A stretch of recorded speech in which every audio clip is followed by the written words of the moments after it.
So it's like this very interesting thing because I grew up in Teaneck, New Jersey, which is a suburb of New York. It for me feels like a very like big part of like my growing up specifically in this kind of like sleeper city of New York, and where like the people who work in the city go home and have a nice little suburban living life. And a lot of I have like quite a few friends in New York, and I feel like my friends in New Jersey, it's kind of like a lot of like a stereotype, like, oh, New Jersey kids like say they're from New York because it's like Teaneck kids say they're from New York, and so I try to avoid being like I grew up in New York City, just to preserve my street cred.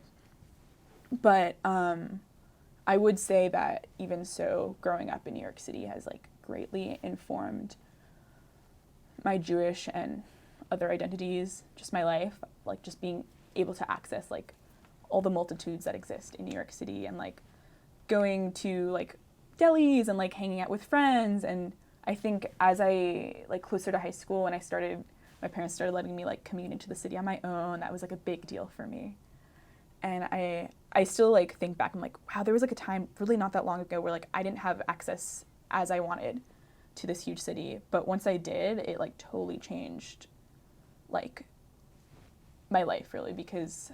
it was around the same time where I started like wanting to go out to protests and like organizing with people, and like all of a sudden I had access to that and could like go to Blue Stockings, a like radical feminist bookstore in downtown Manhattan, and I was like, suddenly here I am, like, and I could just sit and read, and that was a really big deal for me.